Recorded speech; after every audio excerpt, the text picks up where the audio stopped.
గ్రామంలో ఈరోజు deputy CM Pawan Kalyan పర్యటన జరగడం జరిగింది. గతంలో ఏదైతే నాగేశ్వరమ్మకి ఇచ్చినటువంటి ఆమెకి కంపల్సరీగా అధికారంలోకి వచ్చిన తర్వాత మళ్ళీ మీ దగ్గరకు వస్తామనే విధంగా చెప్పడం, ఈరోజు వాళ్ళ ఇంటికి వచ్చి వాళ్ళని పరామర్శించి ఆమెకి ఆర్థికంగా సహాయం కూడా చేసినటువంటి పరిస్థితి ఉంది. ఆ నాగేశ్వరమ్మతో మాట్లాడదాం. అమ్మ, ఆ రోజు పవన్ కళ్యాణ్ గారు వచ్చారు కదా, అప్పుడు ఎలా అనిపిస్తుంది? ఇప్పుడు అధికారంలోకి వచ్చి డిప్యూటీ సీఎం అయ్యి మీ ఇంటికి రావడం ఎట్లా ఉందమ్మా? నేను కోరింది అదేనమ్మా. నేనేమన్నానంటే నా కొడుకు సీఎం అయితే బాగుండని కోరుకున్నానమ్మా.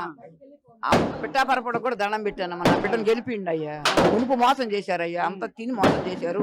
మీకు దండం పెడతానే నేను వాళ్ళని కూడా ప్రధాయపడ్డా. ఇట్టగా మీలాగా తీర్థానికి వచ్చినాడు. ఈ ఊరికి రావడానికి చాలా ఆంక్షలతో వచ్చారు పవన్ కళ్యాణ్ గారు, మీరు కూడా చూశారు. పోలీసులు మేము కూడా వచ్చాం అందరం. ఇప్పుడు ఎట్లా అనిపిస్తుంది? నా కొడుకు అమ్మట 1,000 మంది ఉండరు, 1,000 మంది, లక్షల మంది ఉండరు. వాళ్ళు నా కొడుకుని కదిలిచ్చేవాళ్ళు లేరు. ఫుల్ పవర్ నా కొడుకు. ఇప్పుడు నాకు కూడా అంతకంటే ఎక్కువ ఫుల్ పవర్ గా ఉంది నా కొడుకుని చూసుకొని. నాకు ఆ సంఘటనలు గుర్తొస్తే బాధగా అనిపిస్తుందా? అయ్యా పోలీసులు అడ్డుపడి నడిచి వచ్చాడు అయ్యా. ఆ రోజు నేనైతే ఏడ్చాను అయ్యా నా కొడుకుని చూసుకొని. అంత ఇదే ఈనాడు కూడా చూడని ఇయ్యాలా నా కొడుకు నాపే మొగోడే లేడయ్యా. అది లెక్క. ఆశీర్వదించారా మీరు? ఆ మైకి నాన్నే దండం పెట్టి నువ్వు పొలం వెళ్ళొద్దంటే నేను ఎప్పుడు లేచేది పైకి ఏలాగా నిత్తున్నా నాకు దండం పెడతాంటే ఎంచెవిడికి పొలం వెళ్ళొద్దామా నేనుండా. ఇదో శ్రీనివాసరావు గారికి అయ్యా నా తృప్తి తీరిందమ్మా. నా బిడ్డ వచ్చాడు. వద్దు అమ్మా, దగ్గుతున్నాడు అయ్యా.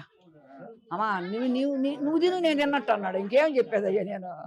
నువ్వు తింటే నా కడుపు నిండిద్ది అన్నాడు అయ్యా. చివరి ఏం చేసింది, రాముల వారికి పొండు పెట్టింది.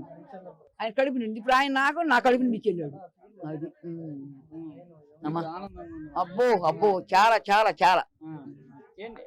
ఆర్థిక పరంగా మిమ్మల్ని చూసుకుంటామని ఒక హామీ కూడా ఇచ్చారు కదా, ఎట్లా అనిపిస్తుంది? చాలా ధైర్యంగా వచ్చింది అయ్యా. 2 బిడ్డలు పోయినప్పుడు తూలిపోయాను. ఈ కొడుకుని చూసుకొని దమ్ము వచ్చింది అమ్మ. 10 మంది కొడుకులు వచ్చినట్టు అనిపిస్తుంది. 10 మంది కాదమ్మా, చెప్పుకోవడానికి అసలు నాకు చాలతలేదయ్యా. నేను ఇంత బడికి మంచినీళ్ళు కూడా తాగలేదయ్యా. నా బిడ్డను చూసుకున్న తాగకూడదు. ఇప్పుడు కూడా నమ్ముకోండి మీరు. నా బిడ్డను చూసుకున్నా నా కడుపు నిండిపోయింది. ఒక్కసారిగా మీకు యంగ్ ఎనర్జీ వచ్చేసినట్టు అసలు ఎట్లా ఉందో అసలు మెరుపుతేగా వచ్చినట్టుందయ్యా. మళ్ళీ అక్కడ ఒక మెరుపే నాకు. మీరు ఏమైనా చెప్పారా పవన్ కళ్యాణ్ గారికి ఇప్పటంలో గురించి ఏమైనా చెప్పారా? అంతకుముందు చెప్పానయ్యా. ఇప్పుడు అంతా బాగుంది కదా, ఏం చెబుతాం మనం.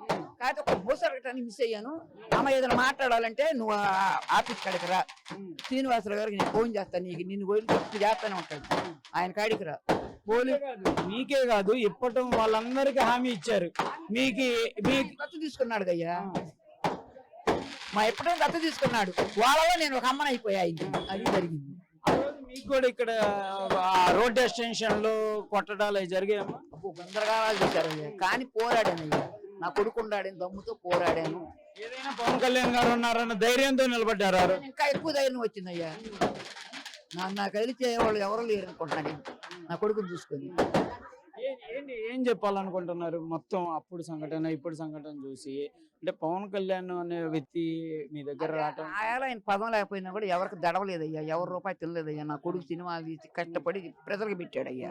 నా బిడ్డ ఎవరో ఏం తినలో. ఇప్పుడంతే అప్పుడు అంతేను. సినిమాలు తీసి తను సొంత డబ్బులు పెట్టాడయ్యా. మా ఊరికి ఇచ్చి సొంత డబ్బులే పెట్టాడు మా అందరికి. అంతేగానయ్యా ఆయనే నోడు కొట్టిన ఆయన కాదు. నా బిడ్డ ఛాలెంజ్. మీరు రానున్న రోజుల్లో కూడా పవన్ కళ్యాణ్ గారికి ఆసరాగా నిలుస్తారా? మొత్తం ఎప్పుడు జీవితం అనేది నా కొడుకు అయినా కొడుకుని ఏ తల్లి మర్చిపోదుగా. ఈ తల్లి నేను మర్చిపోయిద్ది బిడ్డని. తప్పుడు బిడ్డని కూడా తల్లి మర్చిపోదు. అంత మంచి బిడ్డ నేనట్లా మర్చిపోతానయ్యా. జీవితంలో నాకు ఆ నాయనకే నేను ఇది నా బంగారు కొడుకు అయ్యా.